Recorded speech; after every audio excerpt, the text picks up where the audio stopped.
Shalom, perkenalkan nama saya Ronaldi Taresubuh, NIM 101 2022 013 5, kelas D semester 1, Fakultas Keguruan dan Ilmu Pendidikan, program studi Pendidikan Agama Kristen, mata kuliah Pembimbing Pendidikan Agama Kristen, dosen pengampu Deviana Sibulo. Baik, pada kesempatan ini saya akan berbicara mengenai peran mahasiswa pendidikan agama Kristen dalam berkontribusi bagi pengembangan mutu pendidikan di era society 5.0. Dalam esai ini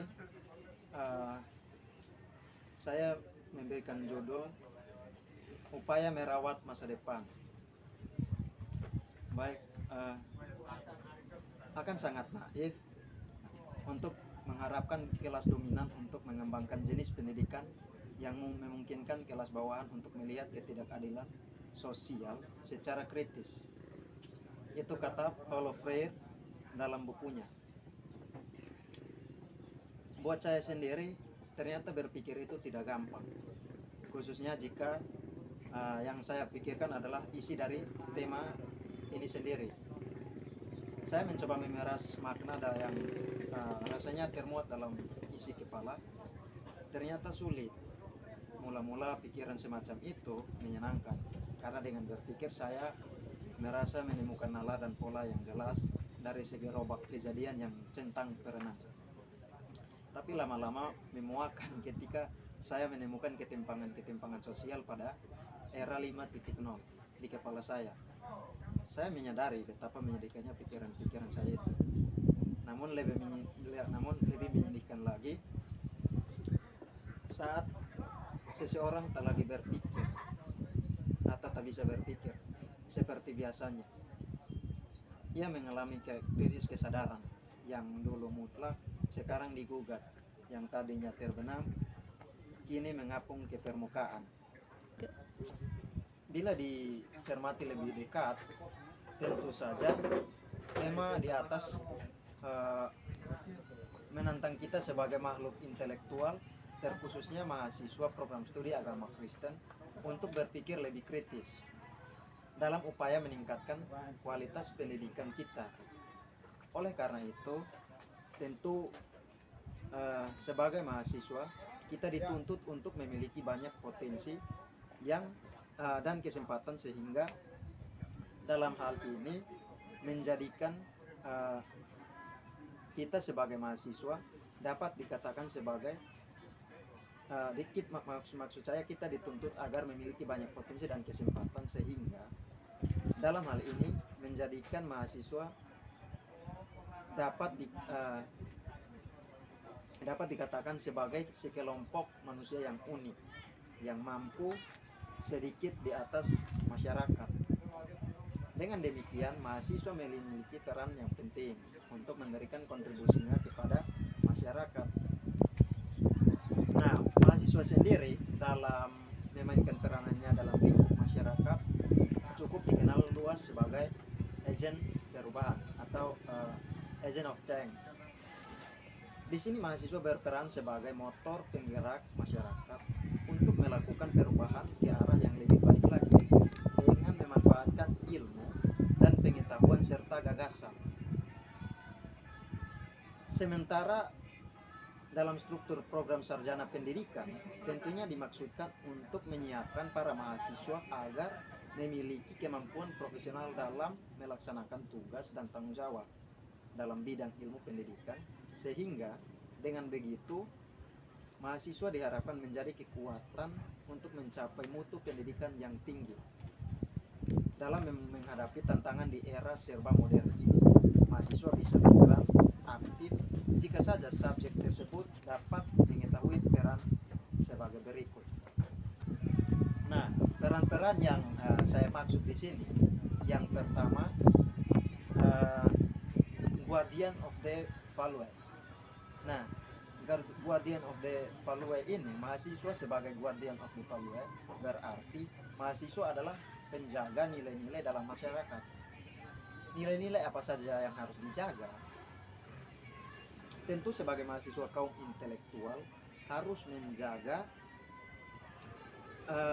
nilai-nilai yang bersifat mutlak kebenarannya, seperti kejujuran, keadilan, gotong royong, integritas,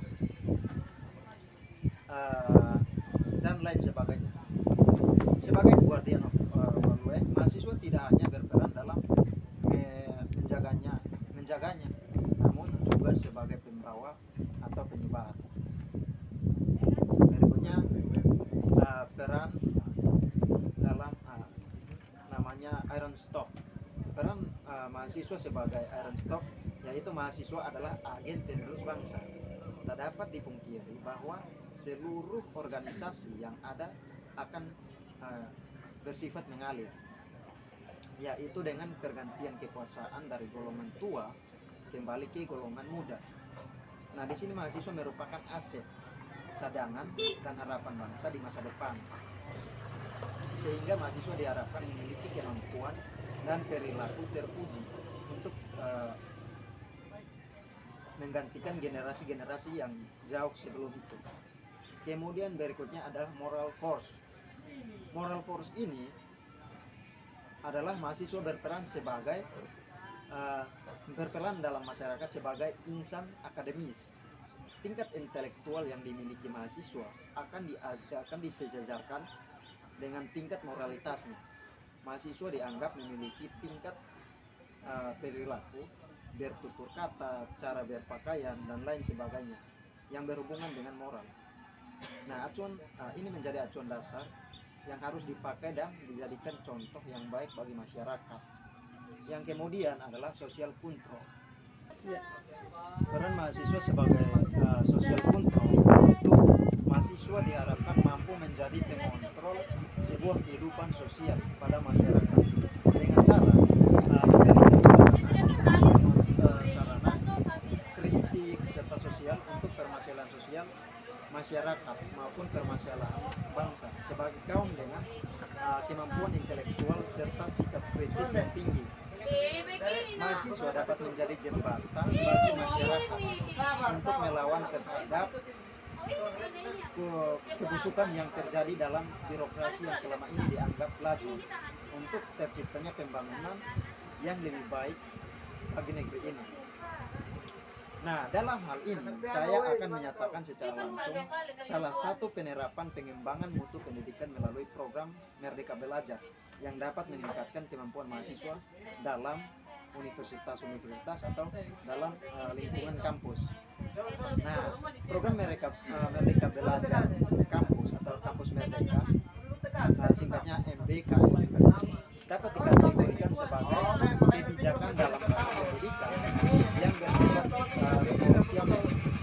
Meski masih compang-camping dalam pelaksanaan di lapangan, dikatakan revolusioner sebab program secara teknis menerapkan beberapa terobosan yang belum ada di kurikulum pendidikan tinggi sebelumnya. Misalnya, mahasiswa dimungkinkan untuk menempuh perkuliahan di luar prodinya sendiri. Mereka bebas memilih beberapa mata kuliah yang dianggap sesuai dengan kebutuhan mereka, yang tentu diharapkan memiliki kesesuaian dengan tantangan dan problem yang kelak dihadapi di lingkungan di mana mereka hidup. Kebebasan untuk memilih merupakan satu hal positif, sebab mahasiswa sebagai individu memiliki kesadaran penuh dalam proses pendidikan yang ditempuh. Raison d'être-nya adalah menentukan pilihan masyarakat setelah kesadaran penuh. Kebebasan dan kesadaran adalah dua kata kunci yang menjadikan program Merdeka Belajar atau Kampus Merdeka memiliki keterkaitan erat dengan konsep pendidikan kaum tertindas milik Paulo Freire.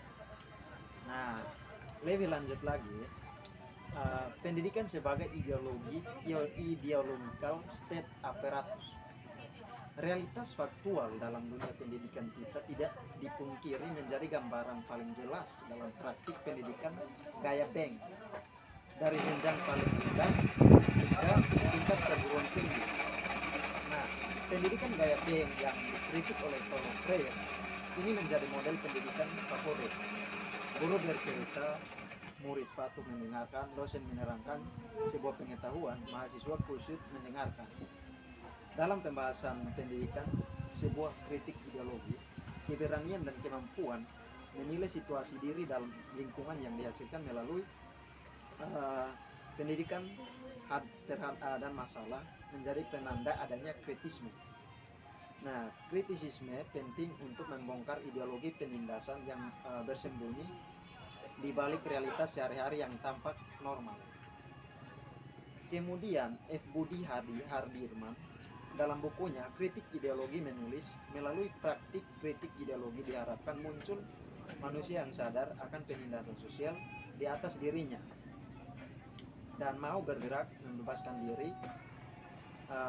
Dalam hal ini, tanda kutip, kritik ideologi merupakan sebuah tindakan mempertanyakan kembali situasi atau realitas yang terlanjur mapan dan tak tersentuh. Padahal sebaliknya terdapat relasi situasi yang realitas. Maksudnya kuasa yang tidak seimbang segala hal, atau dalam kurung pemerintah, sistem kepercayaan, sistem norma dan nilai, praktik keseharian dan lain-lain yang perlu kritik dan tabu untuk dipertanyakan,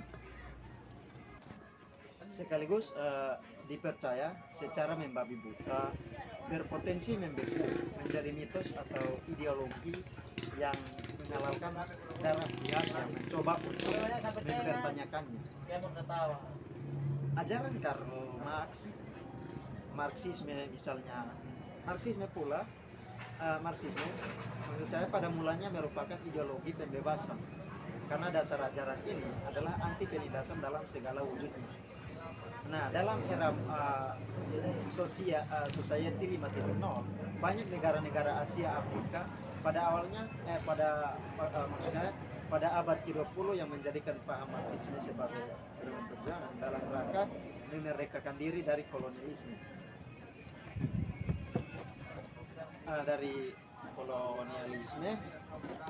Namun demikian tidak lagi menjadi ideologi pembebasan. Semua pihak yang mencoba mengkritisi Marxisme, Leninisme menjadi dasar komunisme dibantai habis oleh Lenin dan jutaan orang Rusia bahkan kehilangan nyawanya. Marxisme berubah menjadi ideologi penindasan.